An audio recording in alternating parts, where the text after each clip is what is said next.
All right. Hey, it's Tom Jordan. We got a I think, a very important program we're going to talk about today, a very important issue. We just got a couple weeks away now from the election, and I'm thinking that we need to understand why is it that this far left radical ideologue is somehow neck and neck in this presidential race? How is someone who still doesn't align with most people's ideas or ideals and American values is doing this well? There's a lot of deceit out there, a lot of manipulation, a lot of collusion with most major media outlets. This is my perspective of this. I've witnessed a lot of this firsthand. But even so, there's an argument to be made that the neoliberal order that dominated global policy for decades is starting to unravel as nations reject these free trade agreements and global governance and elite control. How so? Well, many believe it's been sparked by, COVID-era government overreach and economic disruptions as trade barriers rise and citizens are starting to push back. I mean, I think a lot of people's eyes were open during the COVID pandemic at how much control the global entities have over our lives. In the future of political and economic power, it is beginning, thankfully, to shift slowly but surely from these global institutions back toward national sovereignty. Phew. I mean, it's a relief, if so long as we stay on this trajectory. So we're going to speak with Jeffrey Tucker with the Brownstone Institute in just a moment regarding his column that just came out entitled "The Neoliberal Consensus is Coming Apart." That's coming up in just a few seconds. Also, just a reminder to chime in. We'd love to hear from you. In fact, if you'd like to ask Jeffrey Tucker a question yourself, please put it in the comments section. Or you could ask questions there in the comments sections if you're on YouTube or you're on X, you're on Facebook, wherever you're watching this right now. Engage with us, and I'll get to those in a moment as well. Also, just so you know, the best way you can help Tom Jordan Live is simply to subscribe and click on that notification bell, because we are actively engaged throughout the day, every day, Monday through Friday. All right, let's talk about this. Global trade. So much for the globalist dream. People are beginning to wake up. They are not happy with the results that they have been seeing since we become more of a globally dependent country here in the United States. COVID wasn't just a virus. It exposed a house of cards built by elites who seem to have overplayed their hand. A lot of us were awakened to how deeply entrenched globalist ideologies and globalist power has become within American society. Government and corporations, culture, medical institutions, academia, they were all aligned around the world. It was pretty scary here in the United States, but the signs have been there all along, weren't they? We've been seeing this kind of ramping up just under the surface. We had factory workers who once, built appliances in Ohio and in Michigan watch as their jobs disappeared, as their company moved operations overseas, only to struggle even more when COVID lockdowns crippled the supply chains. Wasn't that long ago. We shouldn't forget this. And now they're part of a growing movement demanding the return of manufacturing jobs and the end of policies that gave foreign governments the upper hand against the United States. COVID lockdowns, they showcase the dangers of centralized power, as decisions made by global bodies ignored the local needs and the local realities. The outsourcing of manufacturing to China has really left America economically vulnerable. And strangely, when Donald Trump pushed back against the Chinese dictator, he was called racist for doing that. But Trump knew that national self-reliance back then, he knew it was essential for long-term stability. Absolutely is the case. So we have Trump's trade policies. They're under attack, and there's still a lot of confusion on how those are going to impact the economy here in the United States. But they were, in my view, a necessary correction to decades of harmful free trade agreements that prioritize profits over national security. So my guest today, he argues in a very sophisticated way that globalism erodes democratic accountability as these unelected bureaucrats impose policies without input from the citizens that are affected by those very policies. And then the economic nationalism is not a step backward, but a necessary response to failures of globalization, protecting jobs and protecting industries right here at home in the United States. So the resurgence of trade barriers reflects the needs for countries to safeguard their own economies against predatory practices by foreign powers. So you're seeing these various countries starting to push back. Even in Europe, we've seen it with Italy and their stance about, okay, maybe we need to be more nationally sovereign. We saw a wave of this in France even over the last election. But of course, they were defeated by very, very powerful and very influential elites in those countries. All right, Jeffrey Tucker is the founder. He's an author and he's a president at Brownstone Institute. He's also a senior economics columnist for Epoch Times, author of 10 books, including Life After Lockdown, and many thousands of articles in the scholarly and popular press. He speaks widely on topics of economics, technology, social philosophy, and culture. I want to welcome him in right now. Jeffrey Tucker, it's a privilege to have you on the program. Thanks for your time. Sure, it's a pleasure, and thank you for your very coherent introduction to my talk here today. I thought you made some salient points. Thank you so much. Well, I read your stuff, and I was turned on to you a few years ago. I think it was after COVID when I found out about the Brownstone Institute. I thought this is brilliant stuff. More people Yeah. need to read what you're putting out there. Can you kind of give us I guess, just a summary? What is the Brownstone Well, I Institute? knew I Why knew did you for sure start it? that the COVID period was a turning point in the history of civilization. On the level of the Great Schism or the American Revolution or the fall of Rome or something like that. It was very obvious to me that such a response, which had never been undertaken at that scale and scope and that minute a level of coercion in the whole history of humanity. At least we have no record of such a thing. But universal quarantines in all nations for an easily transmissible virus with a zoonotic reservoir was just simply unthinkable and not part of anybody's plans. And yet it happened and it impacted our lives. And then we all got forced, many millions, billions of people got forced to take a untested medication that's harmed many people. So this was a devastating thing to have happened. The elites have yet to recognize or admit the full extent of the egregiousness of what they did.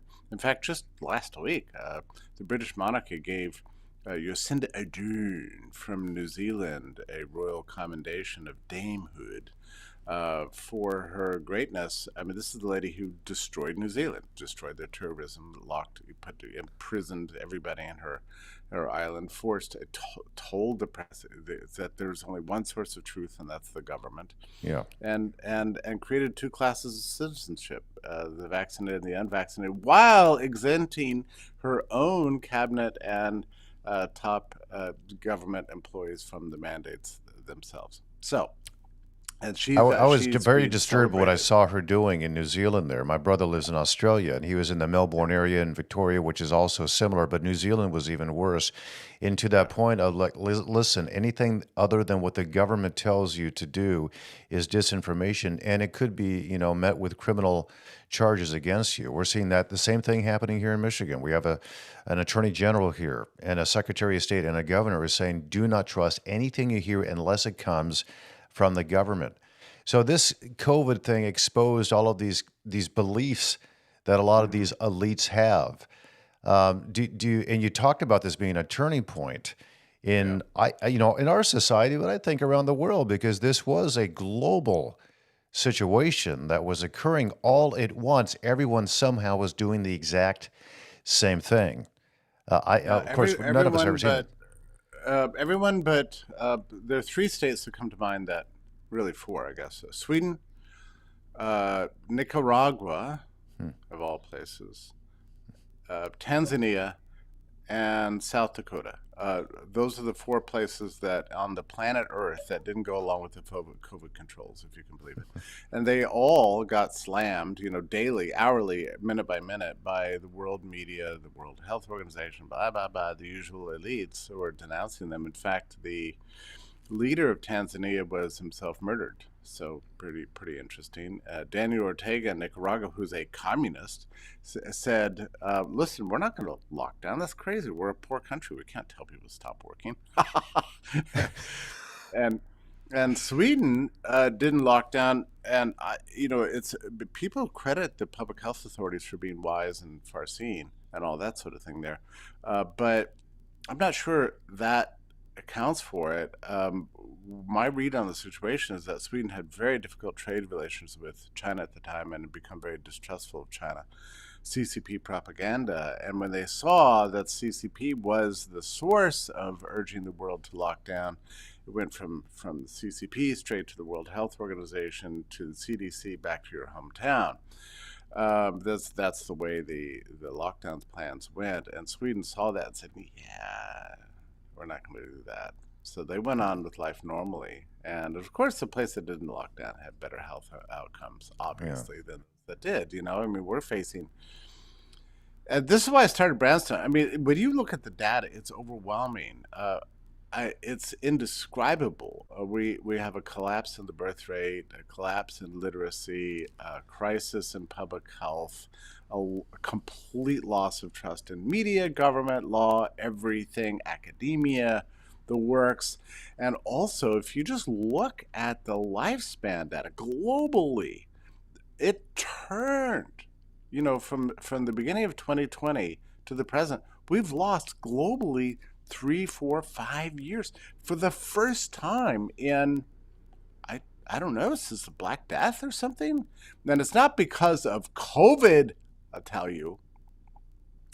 It's because of ill health, substance abuse, vaccine injury is a factor. There's all sorts of factors, but the point is that it all comes down to that COVID response. And what frustrated me, it frustrated me from the very beginning, but that's why I started Brownstone, is that I don't see people talking about it. I mean, you talk about it, and if other people talk about it, more people talk about it than ever. But for years, we just pretended like this is normal. It is not normal. Government should not have the power to close your skateboard park and tell how many people you can have at a dinner party or to cancel 2 Easters in a row. This is a tyranny. And I don't care your excuse. You can't do that. I don't care if it's the bubonic plague. You can't do that. Right. But Yeah, so I especially want to I want to touch on that point because I'm very yeah. glad you brought that up. People are not discussing this, and I can tell you why, because they're being told not to. I tried to bring this up a few months ago at my prior place of employment. I did bring it up. And I had a guest on that discussed what even the New York Times is now acknowledging that we ruined a lot of lives by these quarantines and lockdowns. And this was based on the, educational outcomes of a lot of students, a lot of children. We may never make up those things, but they're also the mental health crisis that we're seeing right now and all the different consequences of these decisions. So I brought on somebody who was an expert back then, who was warning about all these things that were going to happen. They will happen. She was discounted back then. All of those things came to pass, just as we knew. And we had the information back in 2020 that this was going to Yeah. occur. I was told that that was something I should have never brought up. That's in the past. We need to look. Nobody knew what this was going to do. We didn't know that there were going to be mental health outcomes as we see today. We didn't know that the economy was going to struggle as it is today still. We didn't know there were going to be probably decades of trying to make up for the educational loss and all the different ramifications of it. We're being told, and this was a media outlet, we're being told to stop talking about what happened. Why do you believe it's necessary that we not only talk about it, but we try to learn from the monstrous mistakes that were made in 2020 through 2022? Well, I get that people in charge never want to admit that they're wrong, but the gap between what people have come to believe in the privacy of their own homes and what they talk about with their friends, and what's talked about in the national media has become too large, really. Yes. And I don't believe it's sustainable. You can't have average people all knowing that that was the most cockamamie period of our lives that was so destructive, ruined our kids' lives, ruined our lives, it just destroyed everything, and bears responsibility for a lot of the inflation and the disruptions and the chaos that we're seeing in the crime. You can't have that on one hand, and then the national media just going on about how smart and wonderful the public health authorities were. Yeah, they made some mistakes, but they couldn't have known. Well, I'm telling Mm. you, they did know.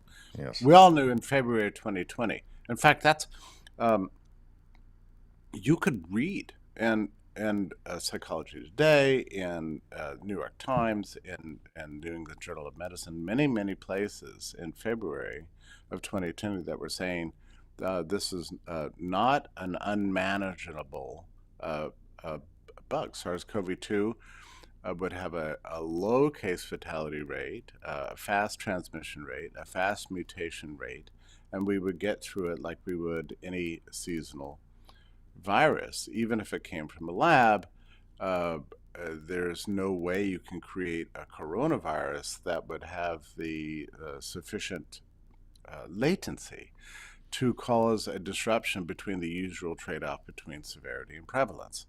So we knew all of this going into March. But then once the World Health Organization, I'm going to say it was like February 26th, 27th, took a bunch of of health officials around the country, including Fauci's deputy assistant, on a junket to Wuhan and said, look, we locked down and now everything's perfect. So you too should lock down.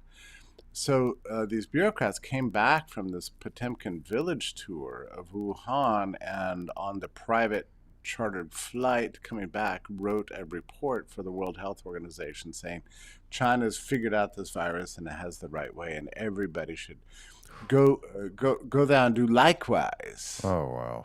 And so somewhere over the following 2 weeks, everything changed. And how they got to Trump remains a mystery. I've read every autobiographical account of those days, and I don't believe a single one of them. Actually, I think they put their story together and they're sticking to it. But something happened somewhere between March 10th, 9th, and March 10th to twist the arms of the Trump administration. He never wanted to go along with this stuff. So something happened. I have my own speculations, but anyway, we don't know for sure. A lot of it is classified information. But in any case, by the middle of March, small businesses were shut. People were being arrested trying to saddle up to a bar in rural Texas by SWAT teams. Right. Oh Um, my God. yeah, Grandma's going out for a walk. Were being arrested. This was in Australia. My brother's experience there was, the government said you are allowed 1 hour a day to go outside, but it must be only for exercise. And there were elderly women who were trying to walk around but became exhausted and sat down for a moment on a bench. That was illegal because they sat down and yeah, were not exercising. They were taken off to jail. That's the yeah, craziness that was occurring around the world. And yeah, what you wrote about, I think this is incredibly important because what all of this exposed was our interdependence on other yeah, nations and other globalist bodies. And you were discussing something that there's still a lot of people won't address honestly, I don't think. And I think that, let's talk about this idea of globalism and free trade and the impact of all of this, what global trade, how it impacts the United States. Are we at a disadvantage here? It seems that what we're exporting nowadays, as you write about, is debt, maybe some petroleum, but everything else is being imported from these other countries, and that puts the United States at risk. So, in your view, what is the reality of what free trade has done on the American economy, and how will I don't know how you feel about tariffs, but the tariffs that are proposed by Donald Trump, how do you think that will impact that? well, I would say that a tariff policy is going to be an inevitable result of decades of losses of domestic industry. I mean, in a way, it's kind of remarkable that it took people so long to wake up.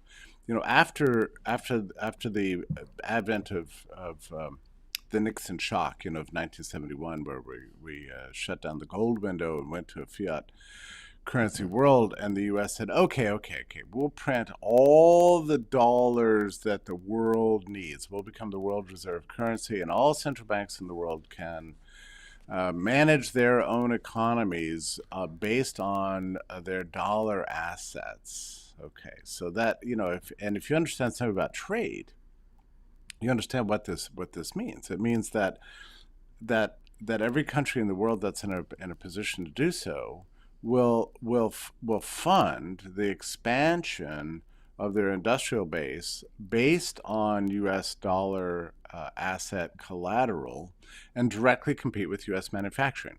And that's precisely what happened. And it began with, of course, it began with Japan, right? So we lost our piano industry, then we Hmm. lost our watch industry, Hmm.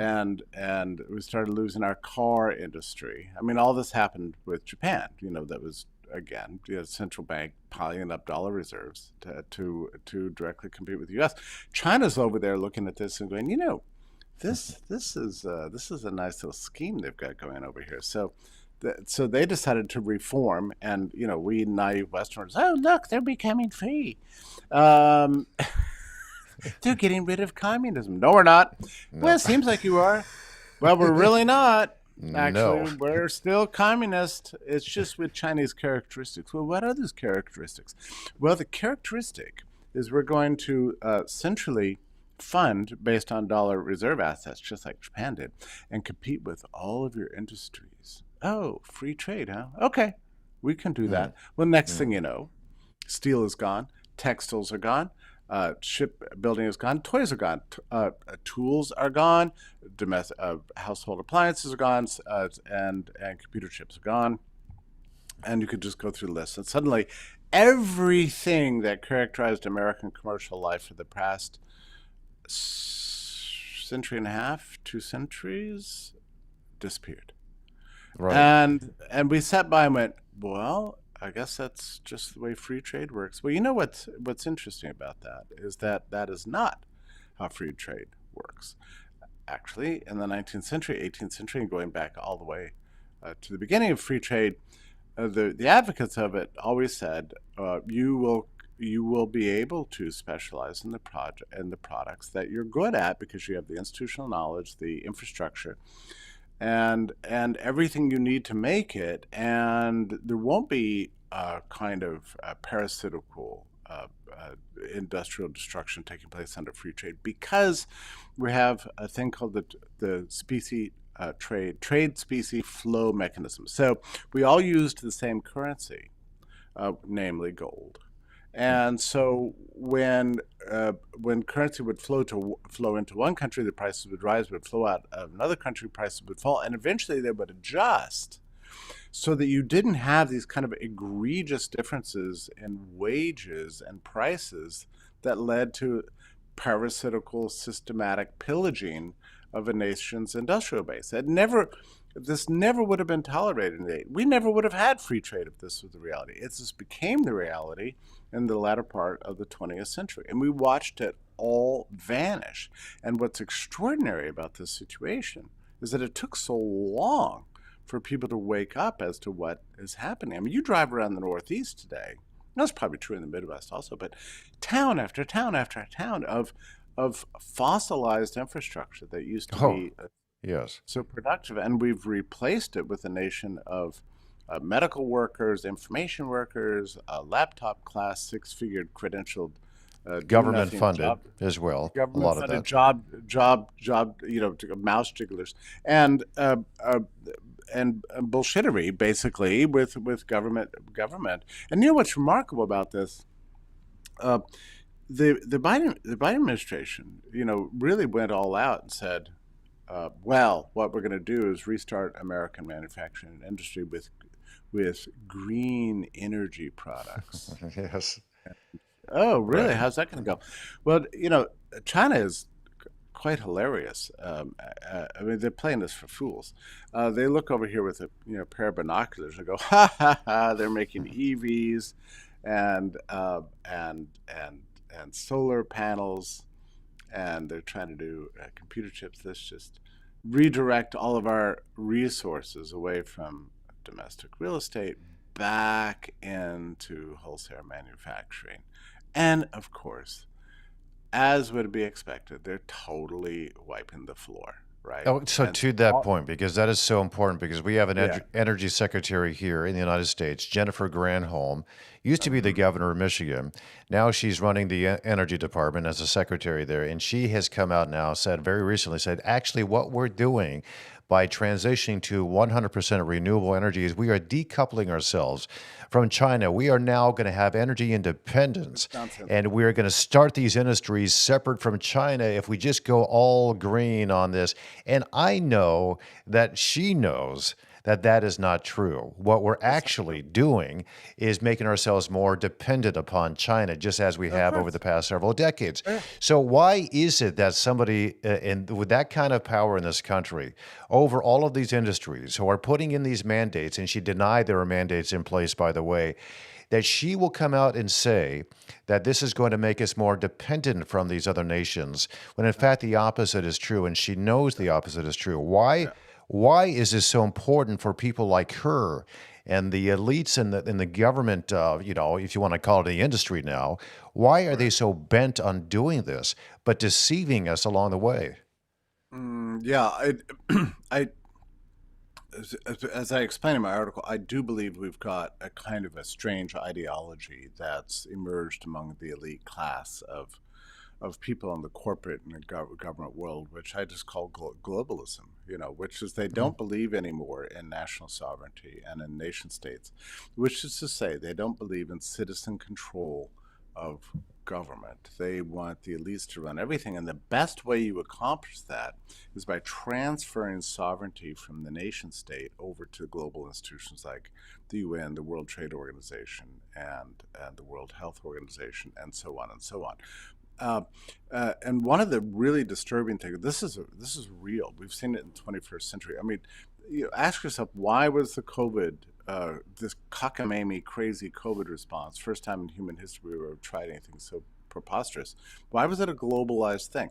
Or look at the migrant crisis. I mean, how is it that after hundreds of years of the capacity to move around, we have for the very first time a global migrant crisis with every nation dealing with an unbelievable upheaval of claimed refugees, resulting in demographic and upheaval and criminality and political disruption and citizen uh, anger. And it's happening on a global level. It's true in Sweden, it's true in Germany, it's true in France. You name the country, they've got it.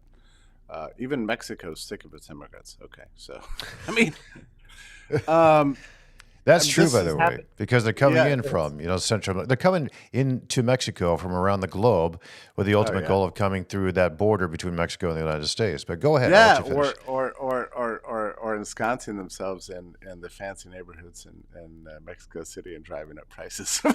Right, exactly. um, Yeah. but it's funny, but it is a global response, and I think it's all about stopping the nation state. In the 17th century, we had the Treaty of Westphalia, which was an agreement that nation states should govern themselves according to their own culture and principle and with citizen control, and that we could all get along with each other. Some nations could be Protestant, some Catholic, some Islamic, whatever. And that was that was the belief in the 17th century with this treaty. And then that gradually unfolded, and we had the Constitution here in the United States, which is an interesting document because the idea of the Constitution was not to create a powerful central government. It was just the opposite. It was a centralized government that would protect the rights of the state governments, which then in turn were protecting the rights of localities. So it was all about consolidating citizen control of government. But and which is to say, and that's part of the idea of democracy. We our vote, uh, uh, uh, tags representatives who go to the halls of government and represent our interests, and that's the way we keep tyranny in check. That was the whole idea. Well, if your trade policy is governed by the World Trade Organization, or the vaccines you give your kids are dictated by the World Health Organization, and how your dollars are spent are dictated by the United Nations, and so on it goes. And the IMF is managing monetary policy and what happens to your 401k. You don't have any role in it. It is necessarily despotic. And the truth is that a lot of elites really favor this. It's Hmm. very disturbing to me as an advocate of a champion of private enterprise to see, in the old days, the billionaires, the billionaire class used to endow churches and foundations and build libraries or build beautiful public homes like you see in Newport, Rhode Island, or whatever. And they were great innovators in technology and trains. And in the Gilded Age, they did beautiful things. In the 21st century, the billionaires do things like Bill Gates does. He gives his money, and his ex-wife is even much worse. But they give their money to the World Health Organization. Hmm. You know, Yeah.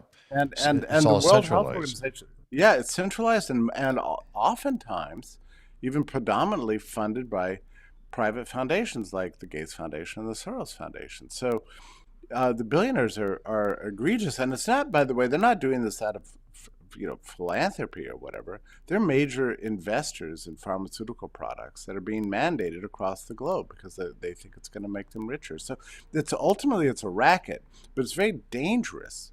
And what we're seeing right now is all nations of people and all nations of the world waking up to the reality that they've had their lives stolen from them. I think the And if you, reason why they're waking up is because they're now beginning to see the impacts directly on their individual lives. And I liken yeah, it to, you mentioned the World Health Organization, and there's the World Economic Forum in Davos, Switzerland. And yeah, the notion that someone in Davos, like I'm in a small town called Brighton, Michigan. It's a quaint little town here. People in Davos have no idea what Brighton, Michigan is like or who the people are who live here. And I liken it to this, and this is how I try to explain to people the risks of globalism. At one time in my life, I had a doctor's appointment, and I was told by my local physician after he examined me that I needed a procedure to get done for a certain condition that I was starting to struggle with. And so he ordered the procedure. My insurance company approved the procedure based on my local physician who said I needed that. It went through the whole process, and then right when I was going to go in for my procedure, it had been denied. And I thought, who denied this? How can my insurance company did? No, we didn't deny it. Who did then? Well, because the unions who were overseeing from afar our insurance coverage in California, they decided that I didn't need the procedure. So it was mhm, denied based on a union doctor based, thousands of miles away who never even knew my name or has ever seen me, made a decision that drastically impacted my life.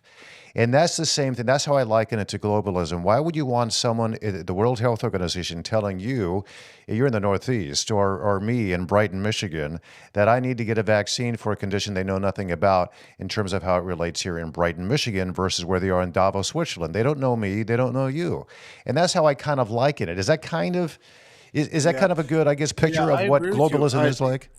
Yeah, we've been through many decades of the rise of these globalist institutions, but as you say, it's become very personal since COVID.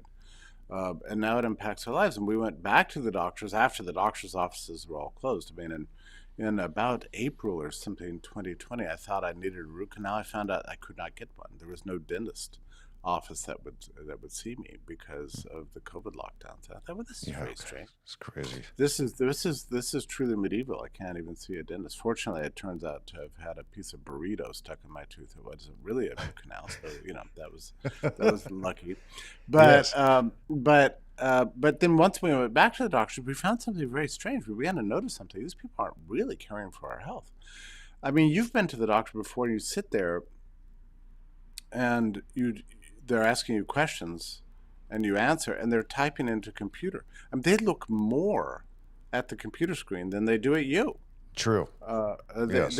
Doctors these days barely look you in the eye. They Hmm. regard you as nothing other than a machine to input into their machine to generate, whatever it is the insurance companies dictate will be your meds or your solution or the next specialist to which you refer. And nowadays people rightly just dread going to the doctor. I mean, it's like it's not clear it's going to actually fix your problem. You're probably better off just getting some sunshine and I mean, using some Yeah. home remedies. I mean, it's become very terrible and it's affected our lives. Globalism is not working for us as individuals anymore.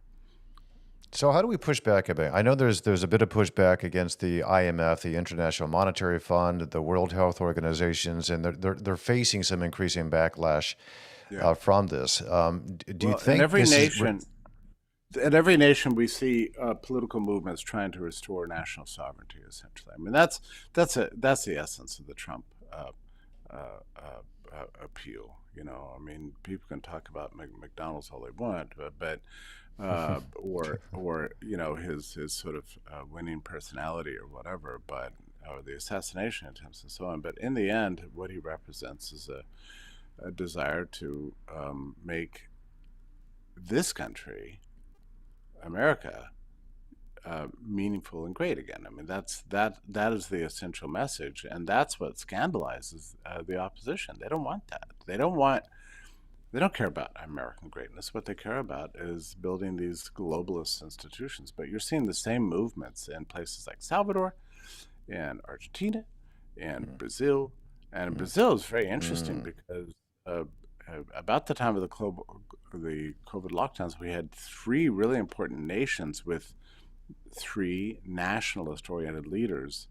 Uh, Boris Johnson in the UK was trying to get Brexit implemented. Bolsonaro in Brazil was trying to retake sovereignty for Brazil and give the citizens back their freedom. And Trump is trying to do the same thing here. All three were taken out by the COVID lockdowns, and they're all three were pushed out of power in the midst of the upheaval caused by what I've called the COVID coup. And so, but that didn't stop it, right? So now we still have the movements all over Eastern Europe.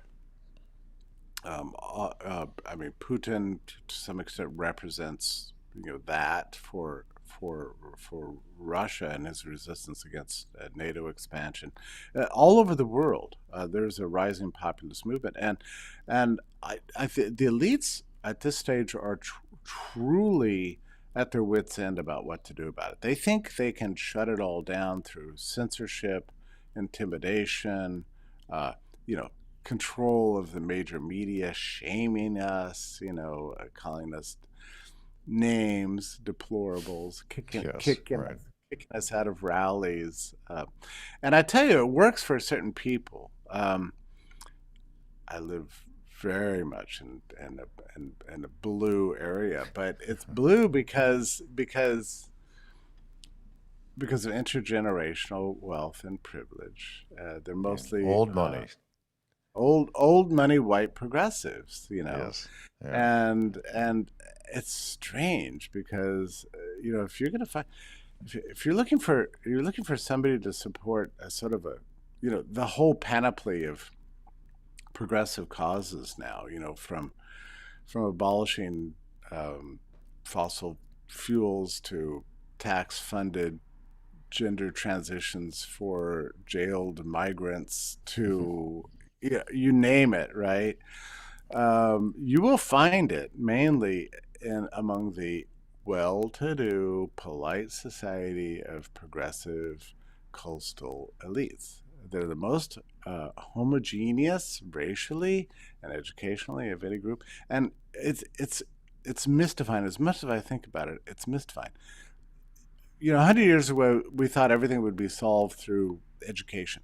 Now, we look around and say and observe that the people with the highest educational credentials from the most prestigious institutions, having spent $500,000 or more to get to where they are, and they're earning huge cushy salaries as a result of all their education they got, are the craziest, stupidest, most dangerous, uncourageous people. Most of these people say what they say because they want to fit in with their neighbors and they want to fit in with their social class. They're And not they're living in serious. that bubble, and their ivory towers coming up with They, policies that you're right, they're the most homogenous group of individuals, these white liberals pretending that they're so, interculturally, living their lives in such a way. And it's that they're globalists. And I remember our governor in the state of Michigan, Gretchen Whitmer, she had a debate versus a candidate at the time, Republican candidate named Tudor Dixon.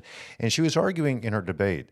Gretchen Whitmer was that inflation, like there's nothing we can do about inflation. It's not Democrats' fault whosoever because whatsoever because we necessarily have to rely on the global markets. And now I argue, and as a lot of people do, and it's not an original thought by no means by myself, but certainly the Democratic Party's spending and the governance, the overspending had a direct correlation and causation to a Sure. higher rate of inflation. But there's another point I think that she unintentionally made is that globalist policies, which she supports, are killing us economically in the United Interesting. States. I really want, we have some questions and comments for you.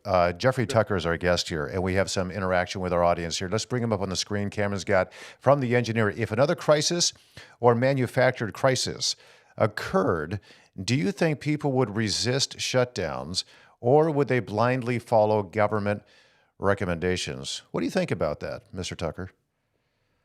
There were a number of reasons why people went along the last time. One was fear, irrational fear, and I think we'll be better about that next time. But there were vast numbers of people that went along with the lockdowns and all the craziness. Take off your mask when you sit down, stand up and go to the bathroom. You have to put it on. Hmm. And you can't hold weddings, funerals, all these things before purely for career reasons. They had to because if they didn't go along, they would have risked giving up their status, their position. And I know many people who lost their jobs for non-compliance. Right. So it's really a question. To what extent are people willing to take risks to their center of living and their career and their social set to become a member of this dissenting class? And I would say that it's actually always going to be a tiny minority. So I would fully Yeah. expect that while we'll see a little more resistance than we did last time, uh, I also believe that most people go along for career reasons. It's been something I have to say, I didn't know this. I didn't know that it's obvious now, but I didn't know that there were so many people that were willing to make the ultimate compromise of all their core beliefs, even freedom itself and human rights, to comply with authority just because they have a high cell phone bill and a high mortgage to pay, and they've got a car payment and everything else. This is the way they get to you. This is the way Yeah, they the get to intimidation you. is very thick. I mean, people, I would fall into that category, but a lot of people would lose their jobs or income, and the intimidation factor is well, basically saying that you're the reason why people are dying because you won't follow these mandates, and that has a psychological impact as well. Well, And I do sure. hope that people would push back on this, but I think you're right. I think we're told that freedom is selfish. If you're more concerned about your individual rights, you're a selfish individual because your individual rights are exactly what are killing people. And that was the messaging coming out from MSNBC and CNN. That kind of talk from the current president of the United States, Joe Biden, was saying as much. I think we have another comment here. I want to bring this up here. Cameron's going to throw that up on the screen. It is from, hey, Jim is back with us. My wife and I delivered Meals on Wheels during COVID. We had people whose loved ones died in hospitals and they couldn't be with them. So many sad stories. That is the case. Isn't that right, Jeffrey? I mean, there was a lot of, Wh- you mentioned, your situation with your dentist and whatnot. You couldn't see a dentist, but a lot of people couldn't even see their physicians for cancer treatments and the like. It was a real tragedy what had occurred.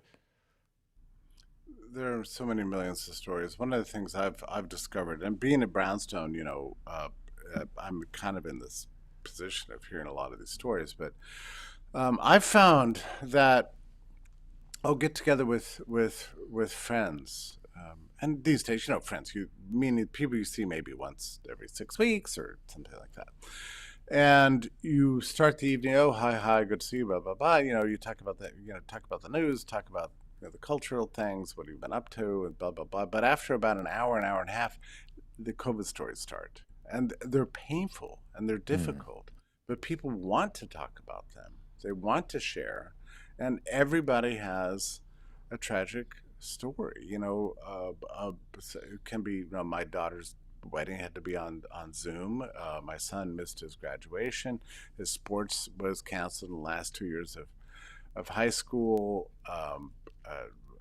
My son, my granddaughter had to spend the last 2 years of college, just staring at a screen, and so on. And then you get into the medical situations. I couldn't see my grandmother; she died alone. I couldn't. My husband, they put him on a ventilator and killed him. I was screaming. There was nothing I could do.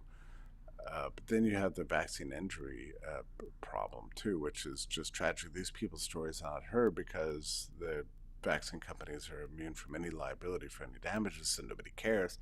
So they have a hard time getting any attention. Hmm. Uh, and the stories of job loss, and a lot of what Brownstone does is takes care of takes care. We we provide sanctuary for many writers, journalists, academics, scientists who have lost position, power, and income and community by virtue of the stand that they took against all of this stuff. And I'm talking about full professors with tenures. Uh, you know, uh, were fired for refusing uh, the vaccine, or journalists who tried to expose certain aspects of the COVID crisis who found they couldn't get their stuff published, and had to move to Substack and try to get their Substacks going. Attorneys who wanted to litigate against quarantine camps who couldn't find any funding and had to do it all pro bono, but in order to do that had to quit their regular lines. And so what Brownstone, the reason I started Brownstone, it's not just to agitate against lockdowns, but really to support these people, to give them sanctuary and give them a community and financial support, temporary, just to bridge them onto new life. So I am profoundly aware, and also, while in our 4 years of existence, we've helped 20 people directly and hundreds more indirectly, and then distributed content to millions of people. I'm profoundly aware of the unmet needs out there, and it breaks my heart, really, daily. The people who need help, we can't give help. I'll do anything to make this happen. I'll tell you a very interesting story. One of the top mRNA research. I'm not going to give names because I don't like to. Um, I don't like to expose these people. I mean, we live in difficult times. But one of the top mRNA researchers and a very brave scientist in Israel spoke out against the DNA contamination of the shots, and the science used all scientific credibility to throw into this to sound the whistle, the alarm on this, and became essentially unemployable. Hmm. Now, facing a situation where things are so dangerous there, um, that she's not able to feel safe, with bombs exploding on her front porch and that sort of thing, and is desperately, unable to get reemployed at a previous lab, unable to find any other sources of support. It's a highly credentialed PhD geneticist, right? Biochemical engineer or something, and came to me for a fellowship, and um, I was, essentially tapped out, right? But then I got a bug for I got a little tickle in my ear about somebody I could meet who was coming through New York last month when the UN meetings were going on and the Goldman Sachs philanthropy meetings were gathering. So I took a train there and back one day and met for dinner, and I presented the case, and then just last night I got a note that her foundation has agreed to to to support this scientist. That was last night, and I was able to Wonderful. Wow. write her and give her the good news and say let's go, and so she Mhm. just signed on immediately. So these are the things that make me happy, and I, I would like to do more, but in the end, I think when you're in this sort of this crisis situation like I think we're in, you have to just do what you can do, you know, Yeah. with what you Well, have. what you are doing also, in addition to being, I think, a sanctuary, and you are to me as well, just by reading the information you put out there at the Brownstone Institute, because you give me a sense of, okay, I'm not going crazy. The things I'm looking at are being observed by others as well, who are much smarter than I am. So thankfully, there's the Brownstone Institute, and there's others like you. But what you're also doing is you're inspiring others to be courageous. And I know a lot of people have suffered. And you mentioned journalists. Yeah, a lot of them have lost their jobs. And it's a sad state of affairs because they weren't able to publish their reports because under threat of being fired, a lot of them were fired if they didn't get the vaccine. I know many of them as well. But there's also physicians who just simply wanted to treat their patients who were not being allowed to That's right. treat their patients who had COVID because they knew something would work. Otherwise, they are going to die in a few hours. And they said, let them die, essentially. I want people to be able to That's right. go to get your information because you have so much to me, very encouraging articles and columns and reports that you put out there at the Brownstone Institute. How can people get a hold of your information? Simply by going to the Yeah, website? I really encourage people to subscribe. And I know pop-ups are annoying. People don't like emails, but it's the only way we can guarantee that we can be in touch with you is if you get on our email list, and which you can do at the website brownstone.org and click subscribe. Just put in. We don't ask for addresses, anything like that. I send one email a week. I write it personally. It goes out on early Monday morning, and that's it. And we never share your email address with anybody. We're trying to do things, as you can see, we're trying to do things the right way, so we Yeah, don't and share you your are. email I get your address. emails, and when I get them, I'm like, "Wow, Jeffrey Tucker just sent me a personal email. Well, What an honor that is!" And I I know you're do sending it write it. out I to probably write it. millions of others as well, but it feels like it's coming just for me. Well, that's sweet. And it's not about me, and that's why I never sign them myself. But I do write them, because I really care about communicating with people, Yeah, and I always try to say something meaningful and useful. In addition to drawing attention to all the work we published over the previous week, which is typically 10, 15, 20 articles. I know it's too much for anybody to read, but somebody reads everything. So yeah. that's why we're so glad to do what we're doing, and we really have worked on being uh, an honest nonprofit. So many people are sick of nonprofit organizations because we've seen too much. We know too much. Well, I tell you what, Brownstone's doing everything we're doing with 4 employees. Yeah. So just Wow, so I keep that in mind. We are wow. a tiny little organization. I mean, our budget we're doing better, but mostly it gets 90% of it. Just goes to supporting fellowships, and they're 1 year fellowships. So it's That's not a like lifetime support or whatever. It's just a bridge to whatever the new thing is. Oh, that's wonderful. Well, I can't thank you enough for doing what you're doing and then joining me to talk about all the wonderful things you're doing. Jeffrey Tucker, the president at Brownstone Institute, the founder as well, also the senior economics columnist for the Epic Times. I like some people call it Epic, I call it Epoch Times. It just makes more sense to me. But the author of 10 Yeah, books, yeah.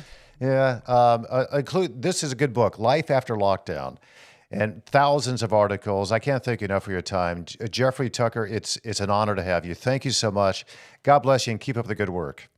Thanks, sir. I appreciate it very, very much. Thank you. You got it. Thanks so much. All right, phenomenal stuff. Yeah, brownstone.org is where you get all this information. I do go there on a regular basis. And this particular topic intrigued me as I was going through it, and I just thought, listen, there is a larger issue as to why we allowed the neoliberal order to prioritize locking us down, not just in the United States, but around the world. And how did that happen? And why?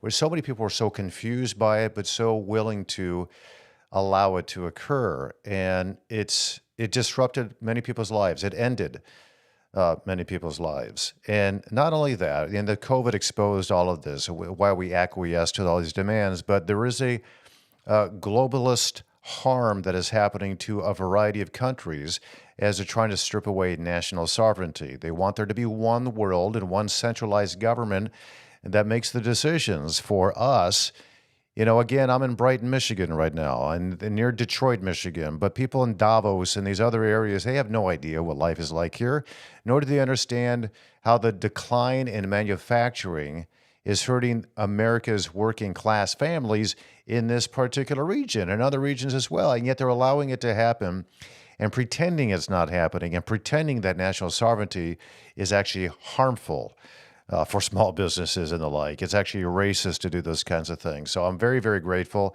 for Jeffrey Tucker for the work he's doing at Brownstone Institute. You can go again to brownstone.org to learn more about this. All right, wait until you hear what the Department of Justice is doing to watch people who are watching those ballot drop boxes. Drop box watchers trying to watch for fraud are now potentially risking arrest by the Department of Justice. That's coming up in about 60 seconds. But first, I have a quick message from Executive Wealth Management. I want to talk about Executive Wealth Management. I've known their organization for a number of years now, and they are who I go to for help and assistance. I absolutely trust them to manage finances. They are a fiduciary. They do only what is best for you financially. They're required by law to do that, but they do it voluntarily because they do care about economic prosperity. Wealth is complex, but with the right partner, it doesn't have to be. Executive Wealth Management is dedicated to simplifying the complexities of managing your wealth by offering integrated solutions that cover every aspect of your financial life, from retirement and financial planning to investment management, even tax and legal strategies. Executive Wealth Management brings it all together so you can focus on what matters most, living your life with confidence. Their team of experts, they work seamlessly across these key areas to ensure your financial future is secure and well managed. They take the stress out of wealth management by providing a comprehensive, personalized approach that's tailored to your unique needs. Discover how they can simplify your financial journey. Just visit ewmadvisors.com. It's ewmadvisors.com and learn more about their integrated wealth management solutions. Very happy to have Executive Wealth Management as a partner here with Tom Jordan Live. Wealth is complex. They simplify it. ewmadvisors.com. All right, let's get to some headlines here as we're wrapping up the program for today. I want to talk about election workers. Election day, of course, is just around the corner, 2 weeks away. Early voting has started in a lot of places, and the Justice Department is deploying district elections officers across the country to protect poll workers from threats and intimidation. These officers will work closely with the DOJ's Election Threats Task Force, launched in 2021 under Attorney General Merrick Garland to address violence against the election officials. Garland emphasized that, threats will not be tolerated. Yeah, real threats shouldn't be, but made-up threats, maybe you shouldn't be arresting people for the fear of a potential threat. So this task force has already filed charges against individuals that they say are threatening election workers. Jocelyn Benson in Michigan and other ones in Arizona and around the country, the secretaries of state are very much involved in this and partnering together, these very liberal states, to make sure that those election workers are not bothered by election challengers. So the officers, they're coordinating with the federal, with the state, and the local authorities to handle complaints about voter rights, complaints about election fraud, and complaints about safety issues. So, for example, if somebody's standing on a street corner and it happens to be across the street from a mail-in drop box, that could be considered intimidating, so the police might arrive and tell that person to go away under the threat of being arrested. This is an expansion of federal oversight. Garland's initiative, Merrick Garland, places this unprecedented federal power over local election administration. And a lot of conservatives, I wish more liberals would question this, but a lot of conservatives are questioning whether this federal interference risks eroding state sovereignty in elections. Remember, it's all about centralized power. This is a core principle of U.S. governance. Weaponization of the threat response here. The focus of alleged threats risks chilling free speech.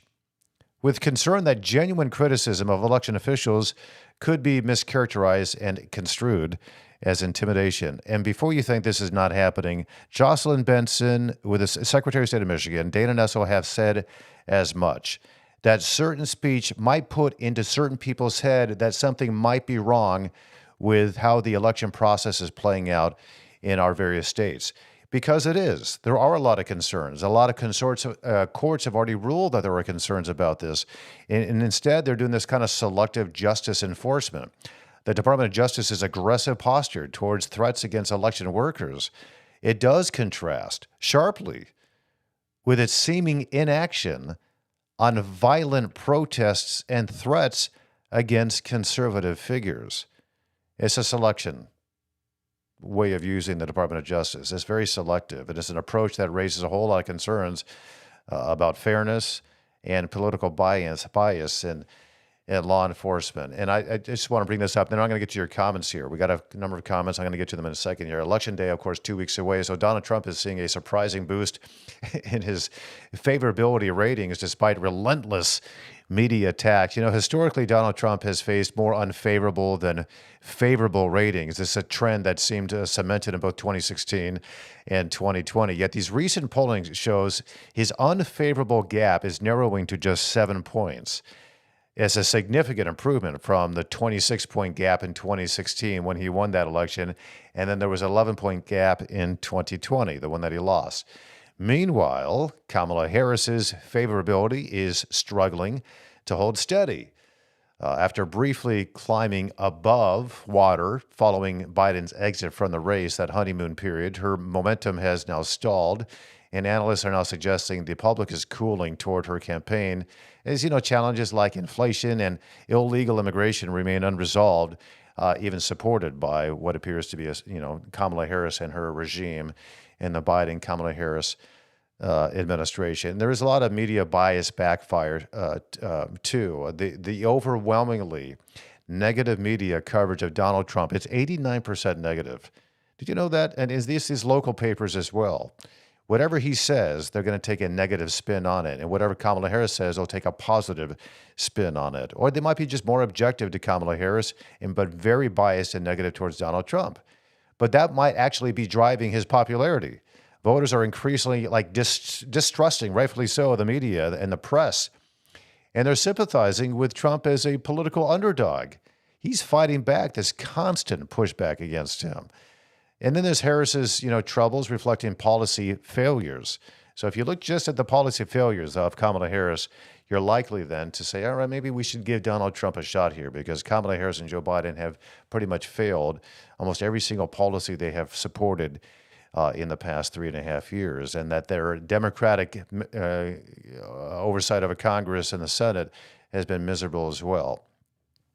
Anyway, so it's all pushing back, and there's Donald Trump obviously going from a very successful businessman to the highest office in the land there. A lot of people support. There's a man crying right there when he sees Donald Trump because he's done a lot of good, and he's faced a lot of opposition, and he's very resilient, fighting for these different types of things, fighting against economic insecurity and those types of things. So a lot of support is galvanizing around him, but it's still surprising to me how many people do support Kamala Harris. This race is still pretty much neck and neck, just 2 weeks out. All right, want to get to your comments here. I appreciate you chiming in today. Had a very interesting conversation with Jeffrey Tucker with the Brownstone Institute. Let's get to some of those. Cameron's going to put them up on the screen. Greg Wolf at Tom Jordan Live. IMO, in my opinion, Granholm drive the economy of Michigan into the dirt as governor. They call it the lost decade. When Jennifer Granholm, the current energy secretary, was the governor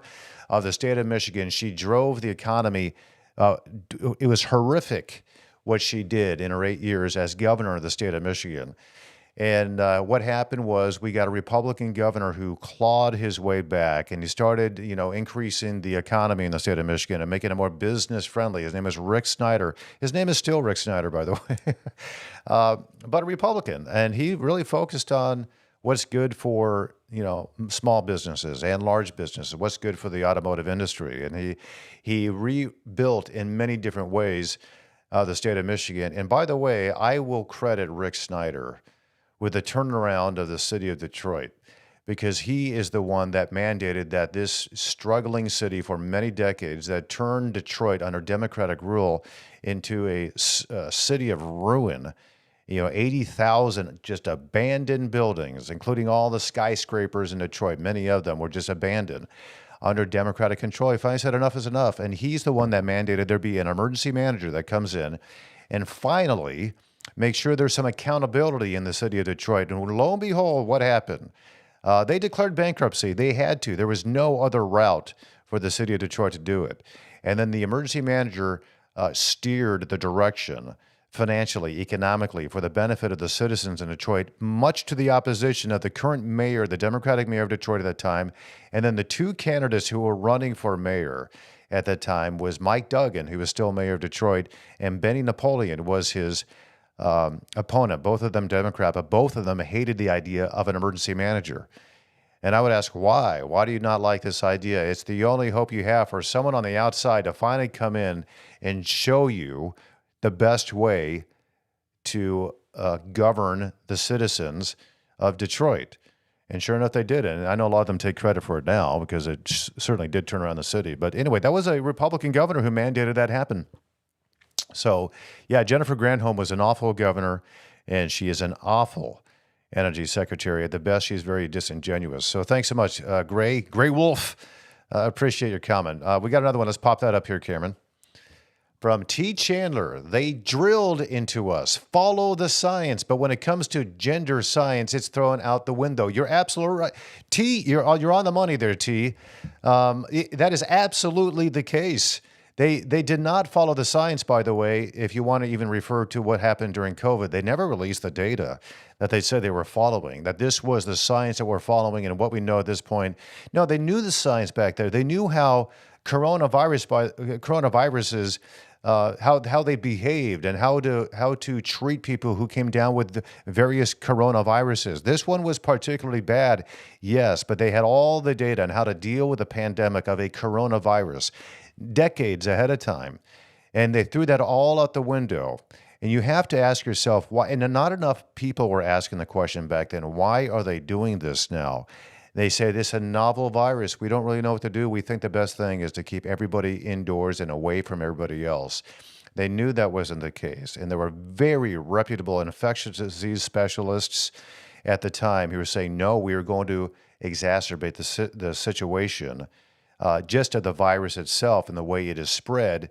If we go your route, governors of these various states, if we do this, then it's going to only exacerbate the pandemic, which is exactly what it did, on top of the myriad of other issues that were necessarily going to follow those horrific mandates, those unilateral decisions that governors made despite the data and the warnings they had from true experts in the field of infectious disease and whatnot. Yeah, you're right. So hopefully if this happens again, we won't buy into it. But you know what happens? The manipulative media is very, very savvy at changing how we think. Too many people are buying into that global narrative. T. Chandler, thank you so much. Cameron, I think we have time for one more if we can put that up. I don't think we got maybe a minute left. Annie, good to hear from you, as always. Disinformation is the tool of the left to remove our First Amendment rights in practice. Andy, that's a good point. You know who's the biggest dispenser of disinformation back in 2020? It was the news media. And we had outlets like NBC News saying it is the right thing to do to suspend our individual rights as American citizens. That is the right thing to do. In fact, we care too much about individual liberties, and Americans are addicted to freedom. Those are the actual phrases that were coming out from MSNBC and these experts, and how selfish it was for us to care about. And the notion was that all we're caring about is ourselves and not our neighbor, who is also having his or her individual liberties and individual rights violated by an oppressive regime that seemed to overtake the world during that time. It didn't just seem to, it was. And a lot of our leaders in this country now have been taught this is what they have to do. You got to ask yourself, look at your government leaders in your states, your governors, your your attorneys general, your secretaries of state, your lieutenant governors. How many of them participated in the World Economic Forum's, I think they call it the student leadership, program that they have. You'd be surprised to find out how many people went through that and what were they taught through those courses to become a student of the World Economic Forum. They were taught that national sovereignty is bad. We need to depend more on the global population and to become a global society. That's what they were taught. And they're also taught how to make sure that most people unawares subscribe to that ideology. And there's a manipulation in order to get people to believe and subscribe to this way of thinking. It doesn't do anything but destroy a nation. And that's kind of the point, in order to suddenly become dependent on these global bodies, such as the International Monetary Fund, the World Health Organization, the United Nations, and the World Economic Forum, and you can go down the list. And that is exactly what's happening in the Joe Biden and Kamala Harris regime. They all support this. So do many of your governors and your attorneys general, who are funded by the likes of Klaus Schwab and George Soros. So that's what's happened. Just look into it. You don't have to believe me. Just look into it yourself. And if you can find it, because a lot of this information is being suppressed, but it's out there. Just go ahead and look for it. Anyway, thanks for your time today. Always appreciate your comments and for paying attention. Feel free to share this. Please do share this. That's the best way you can help Tom Jordan Live get the word out about us. We're on YouTube, on X, on Facebook, on Spotify, on Apple Podcasts. Wherever you find your podcast, you can find Tom Jordan Live. Thanks so much. God bless you. We'll see you back here tomorrow.